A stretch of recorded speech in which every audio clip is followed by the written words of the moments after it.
আসসালামু আলাইকুম, সবাই কেমন আছেন? আশা করছি সবাই ভালো আছেন। তো আমার চ্যানেলে সবাইকে স্বাগতম। এটি আমার চ্যানেলের জন্য দ্বিতীয় ভিডিও। তো সবাইকে অসংখ্য ধন্যবাদ। সবাই সাপোর্ট করবেন। তো আমি আসলে রান্না-বাড়ার ভিডিওগুলোই শেয়ার করা হয়। তো আজকে যা রান্না করছি সেগুলো আপনাদের সাথে শেয়ার করব। তো ফার্স্টে আমি এখানে ডাল সিদ্ধ করে নিছি। আর ডালে ওই যে বলে না ডাইলে লবণ দিছো না দিবা। আমার কিন্তু ডালে লবণ দিতে ঠিকই মনে থাকে, কিন্তু যেটা মনে থাকে না সেটা হচ্ছে কাঁচামরিচ।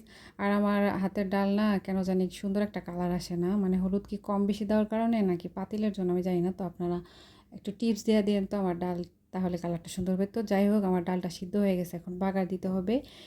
পেঁয়াজ আর রসুন কুচি, শুকনো মরিচ দিয়ে তারপর বাগারটা দিয়ে দিলাম। এখন ছোট্ট কড়াইয়ে আমাদের ছোট্ট সদস্য আমার মেয়ের জন্য মুরগির মাংস রান্না করব।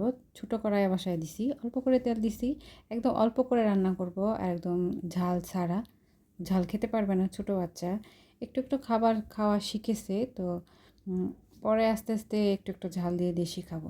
তো আমি এখানে তেল আর পেঁয়াজ কুচি দিয়ে দিছি, আদা রসুন দিয়ে দিছি, জিরা দিয়ে দিছি, হলুদের গুঁড়া দিয়ে দিছি, একদম সামান্য পরিমাণ মরিচের গুঁড়া দিয়ে মশলাটাকে সুন্দরভাবে কষায় নিছি। তারপরে যে মাংস অল্প নিছি, 4-5 টুকরার মতো, ছোটো কড়াই, অল্প মাংস, ছোট সদস্যের জন্য রান্না হচ্ছে।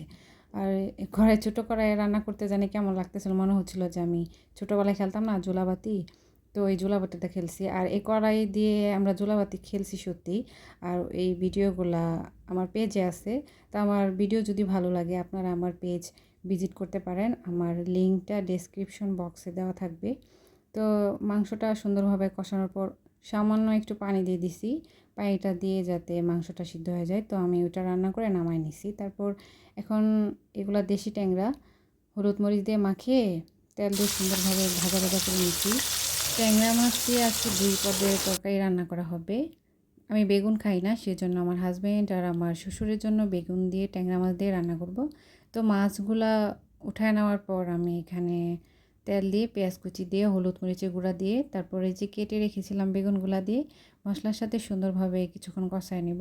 আর বেগুনের তরকারি হইতে কিন্তু বেশি কোনো সময়ও লাগে না। তো বেগুনগুলা লম্বা লম্বা করেই কাটছি, ট্যাংরা মাছ যেরকম লম্বা ছোটো সাইজ সেই সাইজেই কেটে নিছি। তো সুন্দরভাবে কষিয়ে নেওয়ার পর পানি কিছুটা উঠছিল, তারপর আমি অল্প একটু পানি দিয়ে দিছিলাম।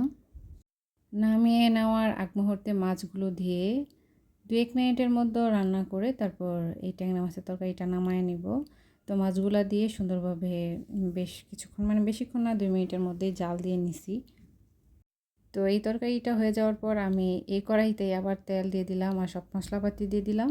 ট্যাংরা মাছ দিয়ে ধুন্দুল দিয়ে রান্না করব। ধুন্দুল আমার একটা প্রিয় সবজি, খেতে ভালো লাগে। তো অল্প করেই নিয়েছি, শুধু আমি খাবো, বা খেলেও 2-1 পিস নেবে ওরা। তো এই তো ট্যাংরা মাছ দিয়ে রান্না করবো। তো এই ছিল আজকের ভিডিও। সবাইকে অসংখ্য ধন্যবাদ।